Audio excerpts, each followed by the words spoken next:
હાલે કીર્તિ લઈ લે પોઝિશન તારી.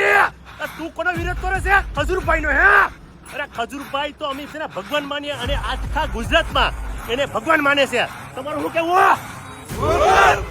અરે યાર, હવે કીર્તિ પટેલ અને ખજૂરભાઈના વિવાદમાં રોયલ રાજાએ એન્ટ્રી કરી છે અને રોયલ રાજાએ કીર્તિ પટેલને એમ કીધું છે કે કીર્તિ પટેલ હવે તું પોઝિશન લઈ લીજે. અને રોયલ રાજાએ એમ પણ કીધું છે કે ખજૂરભાઈ અમારા ભગવાન છે, આ ગુજરાતના પણ ભગવાન છે. અને મિત્રો હવે આપણે વાત કરીએ ને તો હવે કીર્તિ પટેલ ખોટી છે એવું હવે લાલાભાઈ આહિર સાબિત કરી રહ્યા છે.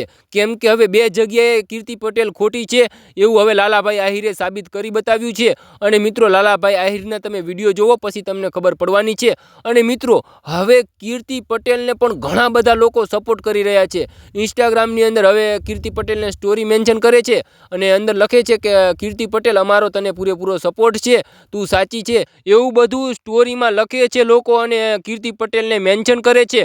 અને મિત્રો હવે આપણે વાત કરીએ ને તો હવે આની અંદર કોણ સાચું છે અને કોણ ખોટું છે ને એ જાણવા માટે ઘણા બધા લોકો વિડીયો જોઈ રહ્યા છે, પરંતુ હજુ સુધી સામે નથી આવ્યું કોણ સાચું છે અને કોણ ખોટું છે એ. અને મિત્રો હવે આપણે વાત કરીએ ને તો અમારી ચેનલની અંદર નવા આવ્યા હોય ને તો જરૂરથી એક સબસ્ક્રાઈબ કરી દેજો અને લાઇક ન કરો ને તો ચાલશે, પણ કોમેન્ટની અંદર જય દ્વારકાધીશ જરૂરથી લખી દેજો. જય દ્વારકાધીશ લખવામાં તમારું કાંઈ નથી લૂંટી જવાનું અને જય દ્વારકાધીશ લખવામાં 1 મિનિટનો પણ સમય નથી લાગતો. તો કોમેન્ટની અંદર જય દ્વારકાધીશ જરૂરથી લખી દેજો. અને હવે મિત્રો આપણે વાત કરીએ ને તો હવે આની અંદર કોણ સાચું છે અને કોણ ખોટું છે એ તમારે કોમેન્ટની અંદર જણાવવાનું છે. કેમ કે ઘણા બધા લોકો કીર્તિ પટેલને સપોર્ટ કરી રહ્યા છે અને ઘણા બધા લોકો ખજૂરભાઈને સપોર્ટ કરી રહ્યા છે, પરંતુ તમે કોને સપોર્ટ કરો છો એ કોમેન્ટની અંદર જરૂર જણાવજો. અને મિત્રો હવે આપણે આ વિડીયો અહીંયા પૂરો કરી ફરી એક નવા વિડીયો સાથે મળીશું.